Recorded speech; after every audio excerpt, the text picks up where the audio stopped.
ठीक है, तो शुरू करते हैं स्टार्ट्स। स्क्रीन दिख रही है दर्शन? सब बढ़िया? हाँ हाँ, दिख रही है दिख रही है। ठीक है, बुक नहीं आ तो रही है, खाली स्टार्ट्स। वही है। कोई बात नहीं, बुक आज शायद बुक की जरूरत नहीं पड़ेगी। Starts starts 101।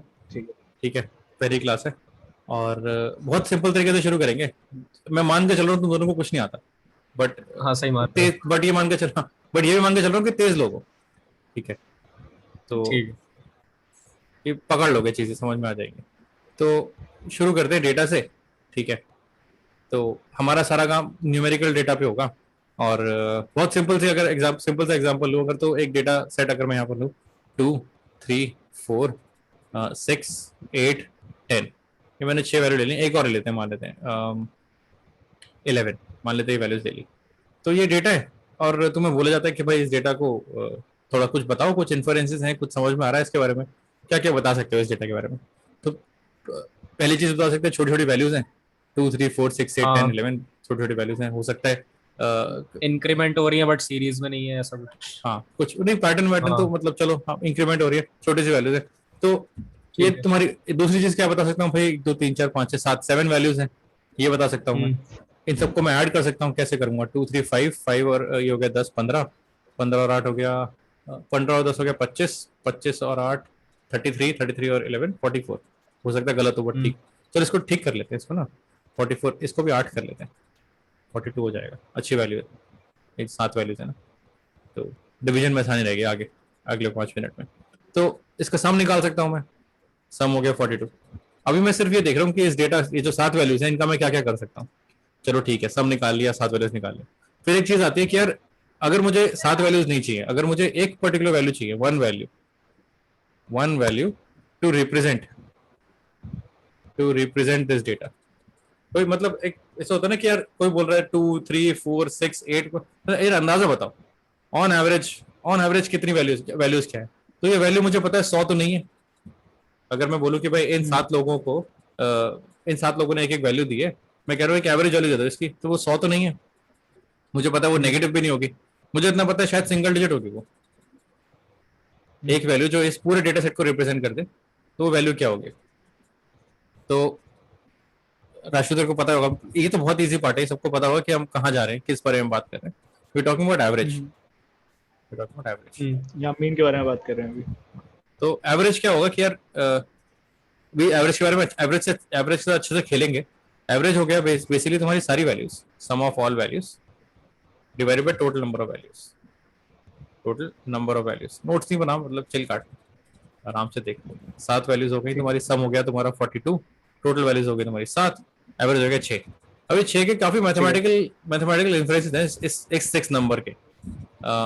जैसे ठीक है। फॉर एग्जांपल फर्स्ट इन्फ्रेंस इसका ये है कि ये 6 बताता क्या है, ये 6 बताता है कि अगर इन सारी वैल्यूज को मैं चेंज करके 6 में कन्वर्ट कर दूं, ठीक है, तो भी मेरे डेटा का सम जो है वो सेम रहेगा। ठीक है, ये बताता है कि कुछ वैल्यूज तुम्हारी 6 से कम होंगी, कुछ वैल्यूज तुम्हारी 6 से ज्यादा होंगी, हो सकता है कुछ वैल्यू 6 हो, गारंटी नहीं है।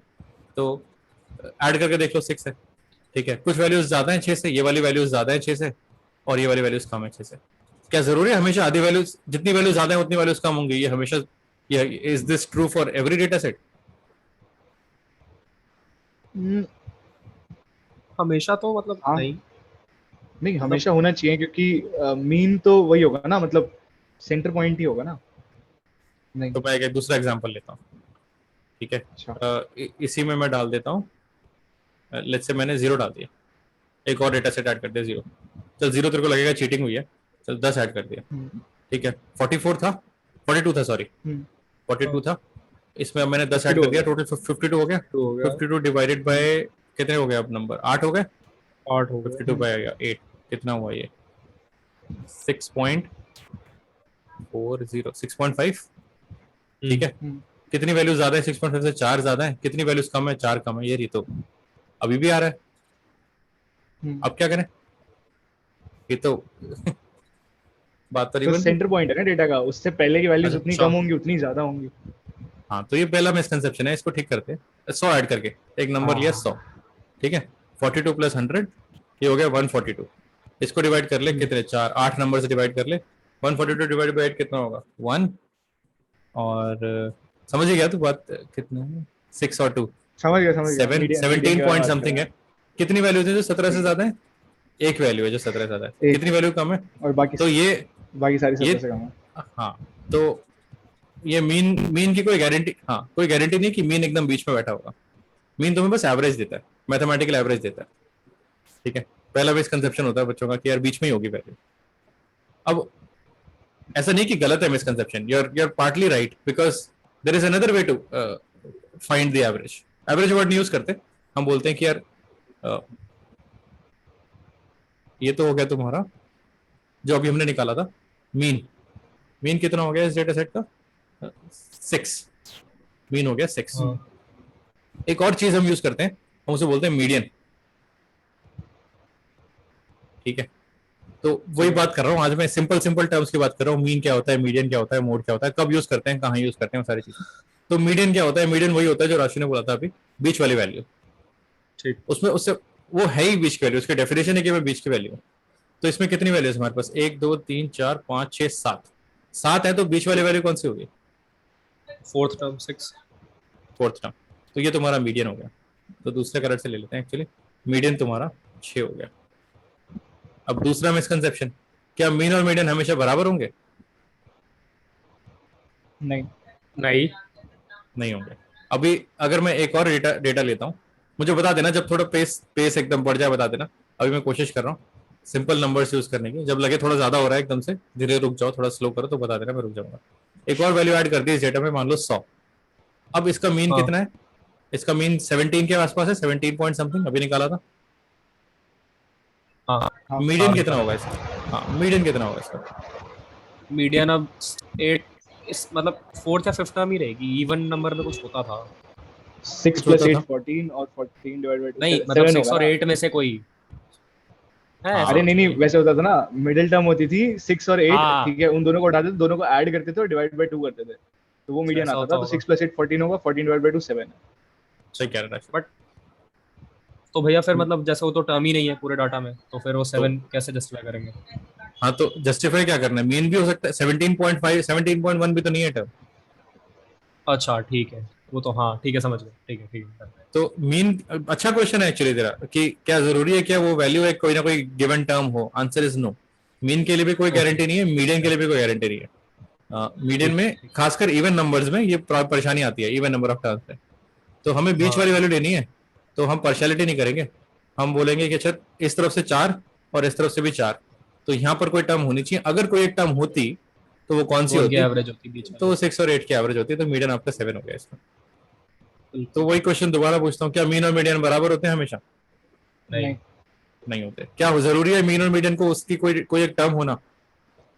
नहीं। कोई जरूरी नहीं है। अब लोग बोलते हैं चलो ये भी हो गया, मीन भी आ गया, मीडियन भी आ गया, एक तीसरी टर्म यूज करते हैं, तीसरी टर्म डिफाइन करते हैं, which is the easiest of the lot. कोई कैलकुलेशन है ही नहीं उसमें। तीसरी टर्म को हम बोलते हैं मोड। मीन बात कर ली, मीडियन बात कर ली, अलग कलर यूज करते हैं, व्हाई नॉट। तीसरी टर्म हो गई मोड। मोड की सिंपल डेफिनेशन है मैक्सिमम फ्रीक्वेंसी, जो सबसे ज्यादा बार आ रहा है। तो सबसे ज्यादा बार आ रहा है। बस यहाँ पर कुछ 8। सोच, यहाँ पर 8, तो मोड आ गया आपका 8। मोड आ गया और आपका भैया अगर कोई डाटा सेट में दो चीजें मतलब सेम टाइम पे आ रही हो, तो सेम तो नंबर दो पर आ मोड हो रही जाएंगे। फ्रीक्वेंसी में, पता दोनों क्या मोड हो होगा? हाँ, जाएंगे। राशिद बाय मॉडल होगा, दोनों मोड आएंगे। अगर मान ले यहाँ पे 7 पढ़ 7 कर होता आएगा, और 8 8 पढ़- होता, हाँ। तो 7 भी मोड होगा और 8 भी मोड होगा। उस डेटा सेट को बाय मॉडल डेटा सेट कहेंगे। अच्छा इतना पढ़ के नहीं तो आना उसके भाई, अंदर फिर दो मोड फायदा होते क्या? हैं। फिर मेरा फायदा क्या अगर इतना पढ़ कर आओगे? मैंने पहला चैप्टर थोड़ा सा पढ़ा हुआ था, मैंने बताया था, पहला चैप्टर थोड़ा सा पढ़ा चल था मैंने। चलो ठीक है, तो समझ ये गया। वाला फर्क मोड, पड़ा। हाँ, मीन एक ही होगा, मीडियन एक ही होगा, मोड ज्यादा हो सकते हैं एक से। अच्छा, ये तो अब इन तीनों को अगर मैं एक फोल्डर में डालूं कि ये तीनों करने की कोशिश क्या कर रहे हैं, तीनों अपनी अपनी अपनी जगह ठीक है। ऑल दीज थ्री थिंग्स या क्वालिटीज या attributes of a data set, they are trying to find, they are basically measures of, ये बहुत यूज करते हैं लोग, पढ़े लिखे लोग यूज करते हैं फैंसी भाषा, मेजर्स ऑफ सेंट्रल टेंडेंसी। बहुत प्यारा वर्ड है सेंट्रल टेंडेंसी। मतलब कुछ वैल्यूज रखी हुई है, ऐसे ऐसे रखी हुई है कुछ वैल्यूज, ठीक है।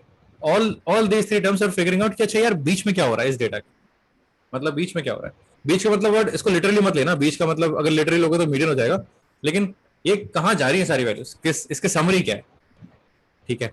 तो मीन इज समझ में आता है, मीन समरी है, मीडियन भी समझ में आता है कि बीच की टर्म है। मोड कभी कभी तुम्हें लगेगा कि मोड समरी थोड़ी है, बट वो डिपेंड करता है कि आप मोड यूज कहाँ करते हो। जैसे अगर मैं बताता हूँ मोड कहाँ यूज होता है, मान लो तुम्हें अपनी फेवरेट मूवी बतानी है, टॉप 3 मूवीज लिख ली, पूरे पूरे बैच से आपने पूछ लिया आपकी टॉप 3 मूवीज कौन सी है। राशु ने भी दे दी, त्रिपाठी ने भी दे दी, ऐसे 25 लोगों ने 50 लोगों ने दे दी। तो अब तुम्हें ये देखना है कि अब कुछ मूवीज होंगे जो एक एक दो बार आ रही होंगी, बहुत रेयर मूवीज होंगी, लेकिन कुछ मूवीज कॉमन आएंगी, एवेंजर्स वगैरह उठने लगेंगी, कुछ ना कुछ आने लगेगा। तो अब तुम्हें क्या मतलब, उससे मतलब उसका एवरेज कैसे निकालोगे, एवेंजर्स प्लस स्टार वॉर्स का एवरेज क्या होता है, कुछ नहीं होता ना। तो उस तरह के डेटा सेट में तुम्हें क्या करना है, तुम्हें देखना है कि कौन सी चीज कितनी बार आई है। हर एक को एक एक नंबर दे दो या सिग्नल दे दो या कुछ नोटेशन दे दो, और देखो कि वो चीज कितनी बार आ रही है। वो तुम्हें बताएगा सेंट्रल टेंडेंसी कि यार एक्चुअली इस पूरे पूरे बैच को ना ये वाली मूवी ज्यादा पसंद है, या ये वाला प्रोफेसर ज्यादा पसंद है, या ये यूट्यूब चैनल ज्यादा पसंद है। तो वहां पर तुम मोड यूज करते हो। जैसे सनी डेज और रेनी डेज में यूज करते हैं वेदर टेम्परेचर वगैरह निकालने के लिए, कितने दिन बारिश होगी उस पर डिपेंड करता है कि यार मतलब ये महीना रेनी है कि नहीं है। ये थोड़ी पता लगा एक दिन पूरी बारिश हो गई, अब बचे 29 दिन बारिश ही नहीं हो रही। तो पढ़ लेना इंटरनेट पे कि कहाँ कहाँ यूज होता है। बट मेरा तो मानना यही है कि all three things are measures of central tendency. Central tendency, centre नहीं है, देयर सेंट्रल टेंडेंसी। अब वो कौन सी चीज कब यूज होगी वो तुम्हारे स्किल्स के ऊपर है कि कब मैं कौन सी चीज यूज करूंगा। मोड तो फिर भी इजी है, मोड तो डिसाइड कर लिया कि जो मैक्सिमम फ्रीक्वेंसी है, तो मोड पता लग जाता है कहाँ यूज होगा। सारी कंफ्यूजन यहाँ आती है, मीन कब यूज करें, मीडियन कब यूज करें। अब तुम जब डेटा साइंटिस्ट बन जाओगे तो ये छोटे छोटे पैरामीटर यूज नहीं करोगे, तुम बड़े बड़े यूज करोगे, कौन सा टेस्ट यूज करें, कौन सा ये टेस्ट यूज करें। तो ये स्किल डेवलप करनी बहुत इंपॉर्टेंट है कि यार मेरे पास इतने सारे फॉर्मूले और इतनी सारी वैल्यूज है निकालने के, इस डेटा के साथ मैं बहुत कुछ कर सकता हूँ, लेकिन मैं इस पर्टिकुलर कॉन्टेक्स्ट में कौन सी चीज यूज करूं।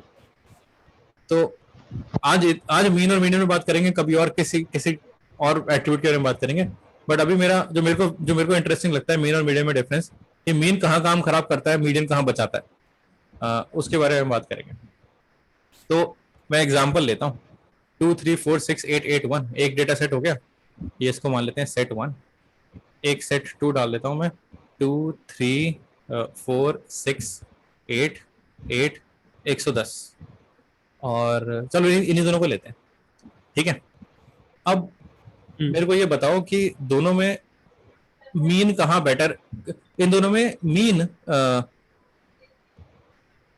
For which of these sets mean is more significant. कहाँ सेंस बनता है मीन निकालने का, कि मैं बोलूं कि mean is a true representation of this data, centre की तरफ जा रहा है वो, पहला या दूसरा। सेट 1 दोनों का मीन आएगा। मेरे ये मैं ये नहीं सिखा आएगा रहा मीन तो कैसे हाँ। निकालते हैं, हाँ मैं ये नहीं सिखा रहा मीन कैसे निकालते हैं, मैं ये बता रहा हूँ मीन कहाँ प्रॉब्लम देता है। मेरे हिसाब से भी सेट वन, क्योंकि मतलब ज्यादा सिग्निफिकेंट तो वही है। अगर सेंट्रल टेंडेंसी के हिसाब से, मतलब जैसे आपने यूज करा वर्ड, उसके हिसाब से देखा जाए तो अकॉर्डिंग, मतलब इन माय ओपिनियन। राशु तेरा क्या टेक है इस पे। सेट 1 ही है, क्योंकि सेट 2 में तो 110 वाली टर्म आ गई है, तो वो एक आउटलायर है। और अगर आउटलायर के टाइम उसमें मीन यूज करूंगा तो फिर डेटा राइट की साइड आ जाएगा। तो सही कह रहा है, मतलब simple word outlier word word use करो या कुछ यूज करो, एनॉमली वर्ड यूज करते हैं मैथ्स में लोग। एनॉमली कि हो सकता है भाई गलती हो गई हो, किसी ने गलती से टाइप कर दिया हो जीरो, होता है ना, एंटर करते हो जीरो दब गया हो सकता है रीडिंग गलत आ गई हो। और एक खराब, क्योंकि क्या कितने चांसेस हैं कि तुम रीडिंग ले रहे हो किसी चीज की और सारी वैल्यूज 2 3 4 6 और एक वैल्यू 110 आ गई। ऐसे कौन सा ऐसे कौन सी चीज मेजर कर रहे हो तुम कि उसकी एक वैल्यू 110 आ गई। तो और कभी कभी आ भी जाती है तो तुम कहते हो चलो ठीक है, हो सकता है वो रेयर केस है। ये दैट डजंट मीन कि वो कि इन जनरल वही होता है, इन जनरल तो वैल्यू पूरे सिंगल डिजिट डेटा आएगी ना। हाँ क्यों उसके थ्रू पूरे डेटा को नहीं देख सकते। तो ये ट्रू रिप्रेजेंट नहीं कर रहा डेटा को। अब इस सेट का अगर मीन निकालोगे, बोलोगे 17 है ऑन एवरेज वैल्यू, तो लोग मान के चलेंगे कि हाँ 17 होती है on average value. On average मेरे मैथ में 17 नंबर आते हैं, नहीं 17 नहीं आते हैं, सबके सिंगल डिजिट है, सब फेल हो रहे हैं, एक बच्चे के 110 नंबर थे, 17 नहीं है सबके। तो ये एक वैल्यू इस पूरे डेटा को खराब कर रही है।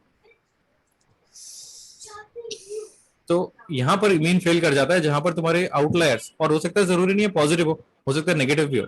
एक और चीज बताता हूँ मैं, एक तीसरा सेट लेते हैं, ठीक है। इस 2 को चेंज कर देता हूँ, -110, 3 4 6 8 8 110। अब इसका मीन भी सिंगल डिजिट है, मीन तो इसका भी, क्योंकि माइनस 110 और 110 दोनों को एक दूसरे को कैंसिल कर देंगे। इसका मीन भी 110 है, क्या यहाँ पर भी मीन ले लूं मैं? यहाँ पर मीन चलेगा क्या? नहीं, वैल्यू तो इसकी सेम ही आएगी, देख लो। मैं एग्जैक्टली निकालना चाह रहा बट तुम समझ रहे हो अंदाजन, माइनस 110 से हाँ कट आएगी जाएगा, तो हाँ। सेम ही। वैल्यू सिंगल डिजिट ही हाँ आएगी, तो इसमें सेंस बन जाना चाहिए। आप तो गलत कह रहे हो, आउटलायर, एक आउटलायर दूसरे आउटलायर को ऑफसेट कर रहा है, कोई दिक्कत नहीं आनी चाहिए, यहाँ मीन निकालो बिंदास।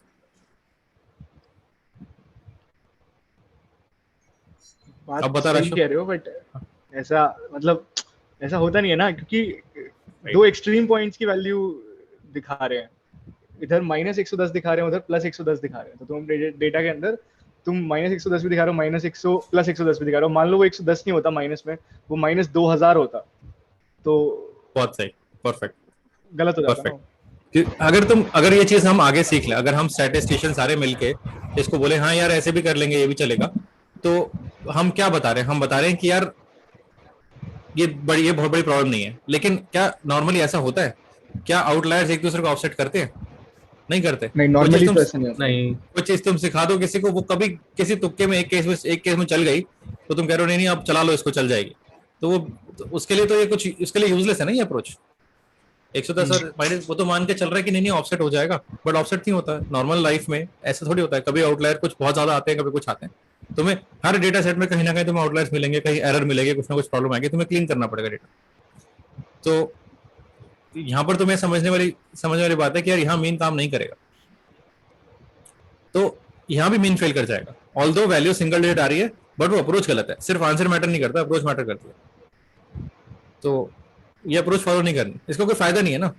इस केस में वैल्यू सेम आ गई, कोइंसिडेंस है, हमेशा नहीं आएगी। तो अगर मीन नहीं चलेगा, आउटलायर से बचना है, तो आप क्या करें? मीडियन निकालते हैं। मीडियन निकालो। इन तीनों डेटा सेट का अगर आप मीडियन निकालोगे तो बीच वाली वैल्यू हिलती नहीं है। मीडियन इतनी रोबस्ट चीज है ना, और खासकर लार्ज डेटा में, क्योंकि जितना बड़ा डेटा सेट, 10,000 डेटा वैल्यू होंगी, उसमें चांसेस ऑफ एरर कितना? 4 वैल्यू अनोमली होंगी, 40 वैल्यू अनोमली होंगी, बाकी 10,000 वैल्यू अपने आप संभाल लेंगे। वो बीच वाली वैल्यू को हिलने नहीं देंगी, वो उसको सेव करके रखेंगी। आप कोने में कुछ भी करते रहो, कितनी वैल्यू बढ़ा लो, आखिरी वाली 1 लाख कर लो, 10 लाख कर लो, इसको आप 11,000 कर लो, आपकी वैल्यू बीच वाली वैल्यू हिलेगी नहीं, तो वो इम्यून हो गई अनोमली से।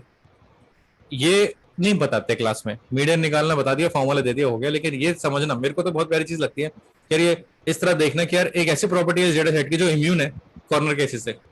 अगर आप इंक्रीजिंग ऑर्डर में रखो, सबसे छोटी और सबसे बड़ी वैल्यू कुछ भी हो, मुझे फर्क नहीं पड़ता, फर्क पड़ेगा बीच वाली वैल्यू से। और नेचर में जनरली यही पाया गया है। ग्राफ हमारा तुम्हारा ऐसा इस तरह जाता है, मैक्सिमम वैल्यू बीच में ही होती है, बहुत कम वैल्यू होती है कॉर्नर में, टॉपर भी बहुत कम होते हैं, और सप्ली वैसे गलत एग्जांपल है सप्ली सबकी लगती है, but you get the idea कि मेजॉरिटी डेटा बीच में होता है।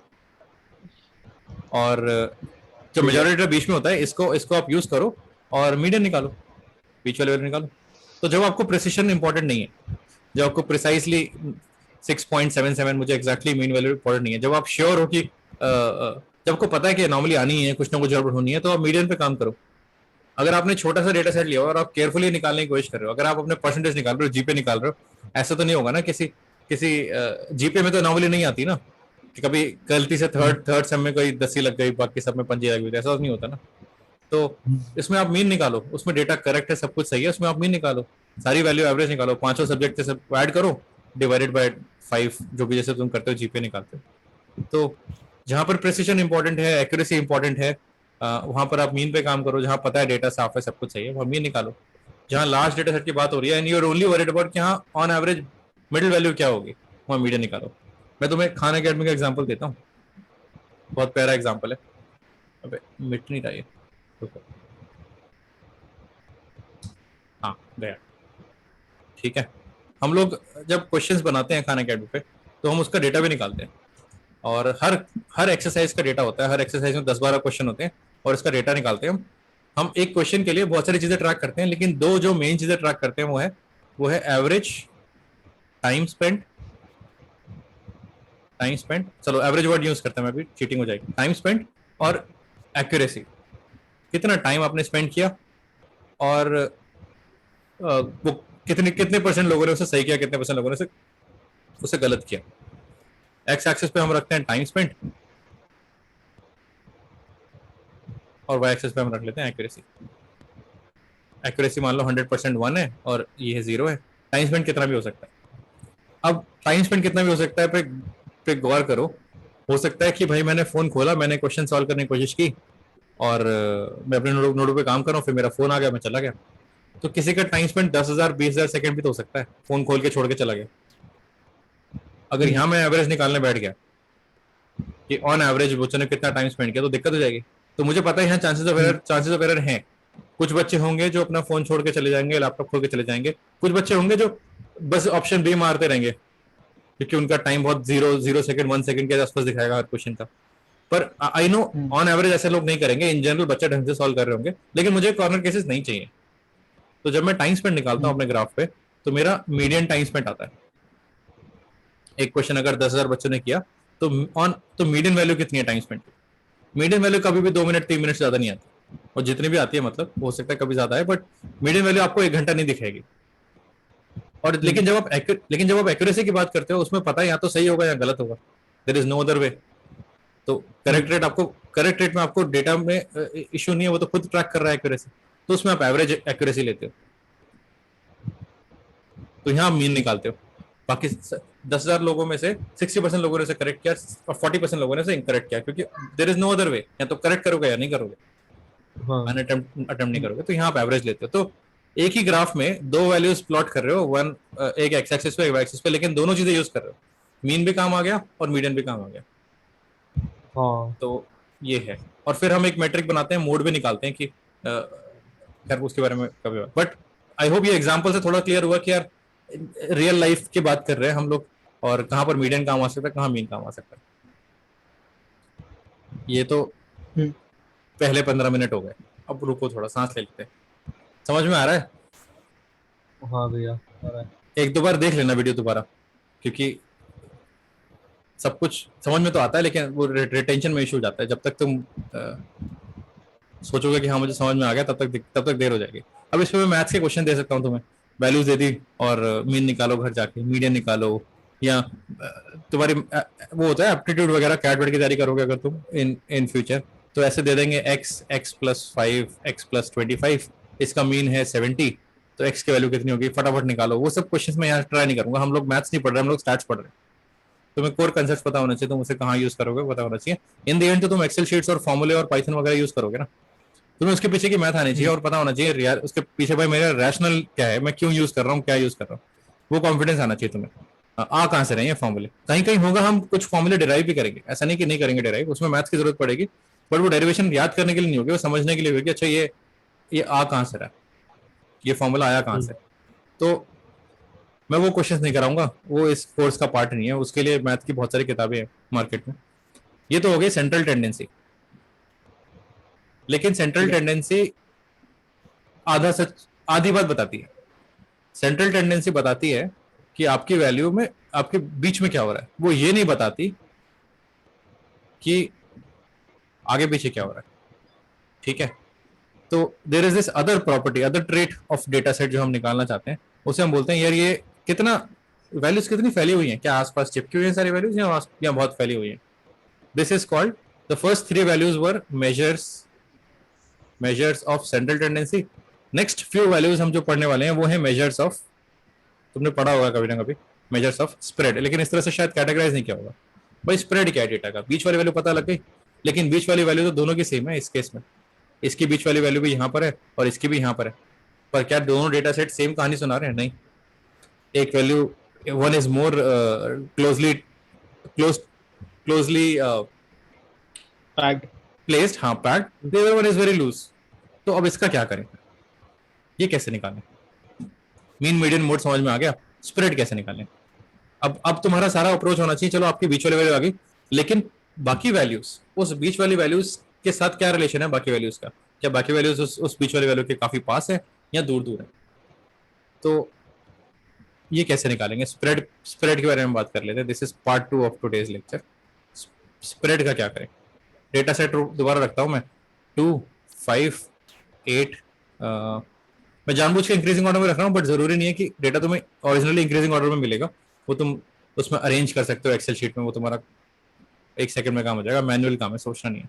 2 5 6 9 10 और दूसरा डेटा हो गया 2 5 6 वेरी क्लोज एग्जांपल्स 90 और 100। चलो, तो दोनों का मिडिल वैल्यू मीडियन अगर देखा जाए तो 6 है, लेकिन वन ऑफ दीज इज, अगर मैं इसको विजुअलाइज करने की कोशिश करूं तो ये वाली वैल्यू ऐसी है और ये वाली वैल्यूज ऐसी है, दिख रहा है ये?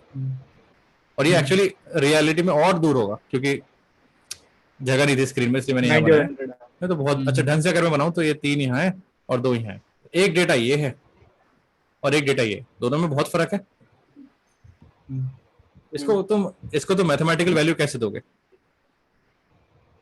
जैसे मीन मीडियन मोड में आंसर आता है ना, इसकी वैल्यू इतनी है, ऐसे इसमें सोचो अगर तुम्हें एक खुद से डिफाइन करनी होती है एक वैल्यू, तो क्या वैल्यू डिफाइन करते?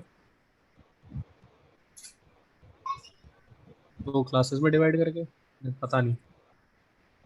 नहीं, स्प्रेड निकालना है तो मैं वो आएगा ना। स्प्रेड इज एक वैल्यू देन, मतलब इसका नंबर आना चाहिए आंसर कि इस पहले वाले डेटा सेट का स्प्रेड इतना है, दूसरे वाले का इतना है। मीन वैल्यू से हर एक डेटा पॉइंट कितना कितना दूर है, उसका एवरेज वेरिएंस निकलेगा इसमें। तो बहुत आगे चला गया, तो बहुत सिंपल, आज सिंपल से शुरू करते हैं। सबसे पहला आंसर, सबसे रॉ क्रूड आंसर होना चाहिए रेंज कॉमन सेंस। भाई हाईएस्ट वैल्यू उठाओ और लोएस्ट वैल्यू उठाओ, डिफरेंस देख लो, पता लग गया कौन कितना दूर है। इसकी रेंज कितनी है? 8, इसकी रेंज है 98। क्लियरली अगर ये भी 5 वैल्यूज है, ये भी 5 values, clearly this is more spread. ये 8 में खत्म हो गया, उसमें 98 स्टेप्स लग रहे हैं स्मॉलेस्ट और हाईएस्ट में, तो आगे रेंज। रेंज शुड वर्क, मतलब प्रॉब्लम सॉल्व, चैप्टर खत्म। तो मीन मीडियन मोड हो गया सेंटर का और रेंज हो गई तुम्हारी स्प्रेड की। छुट्टी नहीं ना, क्योंकि जहां दिक्कतें, जब मीन में इतनी दिक्कतें आ रही हैं, मीन मीडियम में इतनी दिक्कतें, तो रेंज भी कहीं ना कहीं फटेगा। कहाँ फटेगा रेंज? रेंज में कहाँ दिक्कत आएगी? रेंज में आएंगी इसी वैल्यू में दिक्कतें आएंगी। 2 5 6 90 और 100 दे रखा है आपने लास्ट में फिर से। इस 90 को मैं 9 ले लूं, हाँ, तो वो ढंग से रिप्रेजेंट नहीं करेगा ना। फिर से आप दिखा तो 98 रहे हो, बट सारी वैल्यूज उतनी दूर नहीं है ना, सिर्फ एक ही वैल्यू उतनी दूर है। कुछ बहुत पास है, कुछ दूर है, कुछ बहुत अनोमली आ रही है फिर से। सेम इशू है भाई।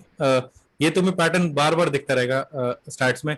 ये कुछ वैल्यूज पूरा काम खराब कर देती हैं, उन वैल्यूज को साफ कैसे करें? उन रनिंग आउट ऑफ टाइम, ठीक है, इसको वापस कंटिन्यू कर लेंगे।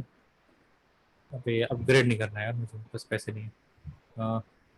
हाँ, तो हाँ, कहाँ थे हम? एनॉमली क्या करती है? रेंज का काम खराब कर देती है। ऑल्दो अगर मैं तुम्हें बोलूँ भाई मेरे पास एक डेटा सेट है, उसमें 5 वैल्यूज हैं, उसकी रेंज 98 है, मतलब तो लगेगा कि यार बहुत दूर दूर है वैल्यूज, बट क्या वैल्यूज सही में बहुत दूर दूर हैं? नहीं, बहुत पास पास है वैल्यू। एक ने काम खराब कर रखा ना, इस एक ने इस रेंज पूरी रेंज के ऐसे मचा दी, 10 का 100, 10 के 100 से ऐसे मचा दी। तो range doesn't work when there are anomalies. Range तो एक्चुअली सबसे ज्यादा प्रोन है इस रिस्क के, रेंज तो सबसे पहले इफेक्ट करेगी, मीन मीडियम पे तो बाद में आएगा। तुम्हारी वैल्यू गलती से एक 10,000 चलेगी, तुम्हारी रेंज खत्म, एरर दिखा देगा वो। तो अब कैसे बचे भाई रेंज से? तुम सोचो कि तुम्हारे तो डिफाइन करो खुद, अपने नए मेजर्स डिफाइन करो स्प्रेड के। कैसे करोगे, कैसे बचोगे इससे? Using what you learned in for mean and median, जो तुमने वहां सीखा, उसी अप्रोच को अगर तुम यहाँ पर लगाना चाहो तो फिर एक नया, एक रिफाइंड पैरामीटर निकाल सकते हो क्या रेंज का? एक रेंज प्रो वर्जन निकाल सकते हो क्या? तो एक ऐसा वर्जन निकाल सकते हैं जिसके अंदर हम आउटलायर्स को हटा देते हैं। तू चुप हो जा, मतलब तू रहने दे। ठीक है, नहीं मतलब हाँ, मैं भी वैसा ही कुछ बोलने वाला था। जैसे हम लोग वहाँ पे मीडियन पे काम कर रहे थे, जो हमें मालूम था कि एक एनॉमली होती है, तो हम यहाँ पर भी उसी हिसाब से कुछ कर सकते हैं ना, कि हमें एक सेंटर कुछ पता लग जाएगा। जहाँ हमें मालूम है कि एक एनॉमली है, तो अगर हमें किसी चीज़ का सेंटर पता लग रहा है तो इतना आप पता लगा सकते हैं कि उसके आसपास होगा, बाकी जो होगा एक एनॉमली छोड़ के। वही करना है, सही कह रहे हो। कॉर्नर केसेस काटने हैं ना? हाँ, कॉर्नर केसेस काटने हैं। तो अगर मुझे कॉर्नर केसेस काटने हैं तो पहले मैं उसको विजुलाइज करने की कोशिश करता हूँ, फिर देखता हूँ मैथ्स वैस तो बाद में आ जाएगी।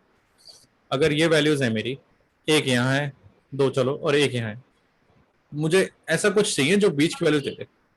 मैं मेरा आंसर अगर मेरी रिफाइंड अगर रेंज होगी तो रेंज ये होनी चाहिए, ना कि ये। ऐसा कुछ जो मेरी मेरी रेंज बेसिकली छोटा कर दे। मुझे मैं मान लूंगा कि हाँ मेरी रेंज की वैल्यू कम आ रही है, बट मुझे पता है कि चलो कम से कम एनॉमली तो नहीं है उसमें। एटलीस्ट वो it's giving me a truer picture of what my data set is. ऐसी 10,000 वैल्यूज होती, 2-3 वैल्यू उधर हैं, 4-5 वैल्यू उधर हैं, या 20-30 इधर हैं, 20-30 उधर हैं, उसको कैसे खत्म करोगे? तो उसका आंसर इज ऑल्सो बिल्कुल सही जा रहे हो, तो मीडियन मीडियन को यूज करेंगे। बट इस बार हमें सेंटर पे नहीं जाना, इस बार हमें कॉर्नर पे जाना है। तो अगर ये तुम्हारा मीडियन है, ठीक है, तुम एक काम करो, ये तुम्हारी पहली वैल्यू है, इसको 0 मान लो, ये तुम्हारी आखिरी वैल्यू, इसको 100 मान लो। ऐसे मैंने नंबर दे दिया, मानना नहीं है, बट मैं विजुअलाइज करने की कोशिश कर रहा हूँ। यहां से लेकर यहां तक का भी तो एक मीडियन होगा, और यहां से लेकर यहां तक का भी एक मीडियन होगा।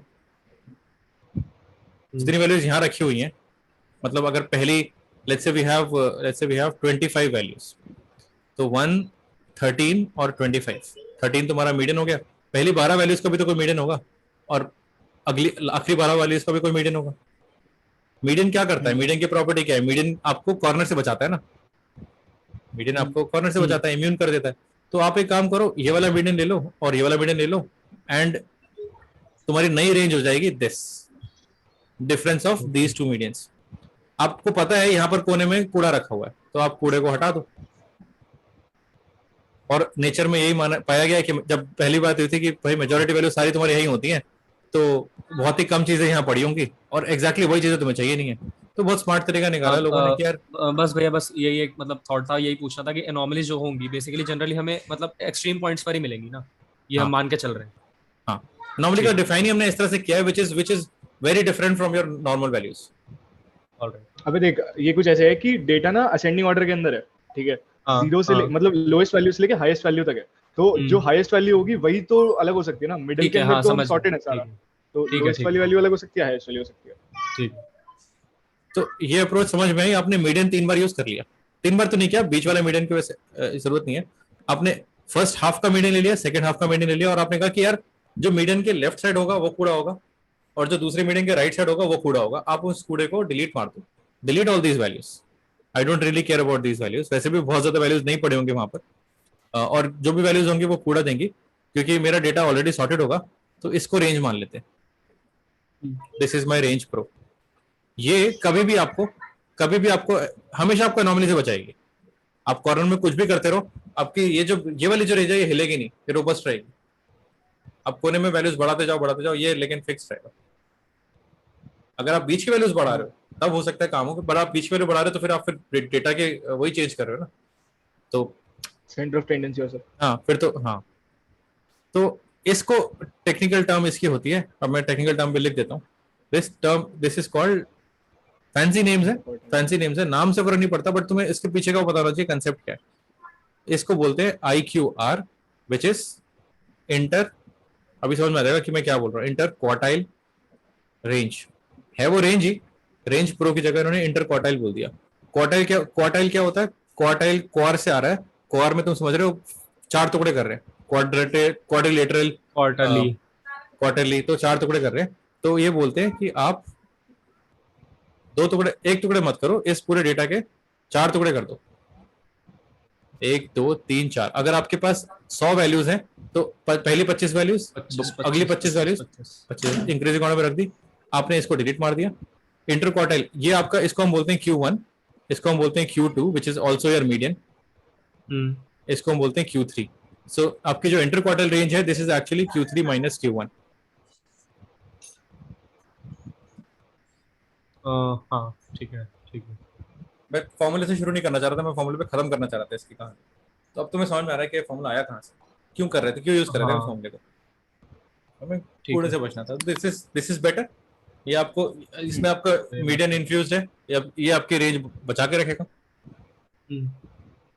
तो रेंज, हम स्प्रेड में हमने क्या क्या पढ़ लिया, स्प्रेड में हमने पढ़ लिया ये भी, इसका भी मैं मैथ्स में फॉर्मूला, एक मैथ्स में क्वेश्चन दे सकता हूँ इसके वो, चलो दे देता हूँ ऐसे 2 मिनट एक्स्ट्रा पढ़ा देते हैं, क्या दिक्कत। ये अपना हो गया, क्या दूँ मैं, 0 2 5 7 9 10 12 15, 17 और 100। अब इसकी रेंज निकालो और इसकी इंटर क्वार्टाइल रेंज निकालो।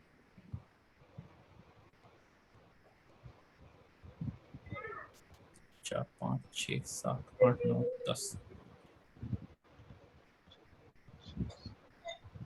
एक और वैल्यू डाल दूं, 11 कर दूं, काम थोड़ा आसान हो जाएगा तुम्हारा। एक ले लो -300।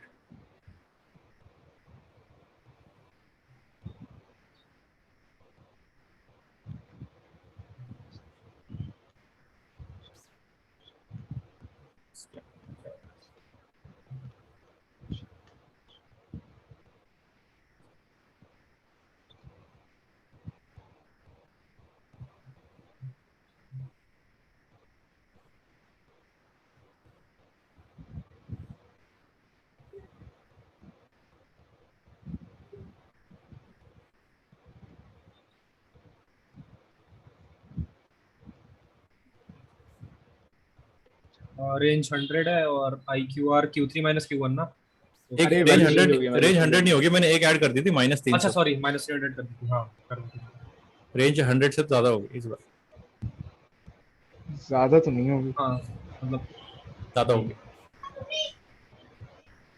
400 नहीं होगी, मतलब अगर 400 होगी, सही कम कह रहा होगी, हूँ। -3। अरे माइनस अरे माइनस हाँ, प्लस हो जाएगा ना। हमें तो डिफरेंस देखना है ना, नंबर लाइन पे प्लॉट प्लॉट करें नंबर्स तो दिख जाएगा 400 का डिफरेंस। हाँ हाँ, 300 इस साइड से और 100 इस साइड से। IQR 13 है आई गेस। ये आपकी मिडिल वैल्यू हो गई, 5 इधर 5 इधर, और यहाँ पर आपकी एक यहाँ मिडिल पर 2 वैल्यू हो यहाँ आएगी। जाएगी। 2 नहीं हो गया एक्चुअली, 3 एक और 3 2 6। 2 4 + 5। 5। अच्छा 9 भी इंक्लूड करेंगे ना यहाँ पर। सॉरी, हाँ, हाँ, ठीक तो है ठीक है ये ठीक 6 तो वैल्यूज है ना, इसके 7, बीच में क्या हो गया। 9 भी इंक्लूड होगी, ठीक है। 3.5। 2 और 5 के बीच में क्या है, और 12 और 8.5 15 के आएगा। बीच में 5, 13.5। सही है। 10 होगा ना एक बार शायद। हाँ 10 होगा, हाँ IQR 10 है। Which make sense. Double digit आना चाहिए, छोटा डबल डिजिट नंबर आना चाहिए, सारे नंबर्स 0 और 17 के बीच में है। इसके तो बीच आई में, नो, हाँ ठीक है। हाँ आई नो IQR 10 तुम्हें थोड़ा गलत लग रहा होगा बिकॉज डेटा सेट बहुत छोटा है। Now imagine thousands and thousands of values, जितनी ज्यादा वैल्यू होंगी उतना उतना बेटर IQR परफॉर्म करेगा। छोटी वैल्यू से तुम्हें लग रहा होगा कि नहीं यार 15 भी तो अच्छी वैल्यू है, 17 भी तो अच्छी वैल्यू है, बट 10 और 400 को कंपेयर करो इस टाइम, इन दोनों में से बेटर कौन सा ये बताओ।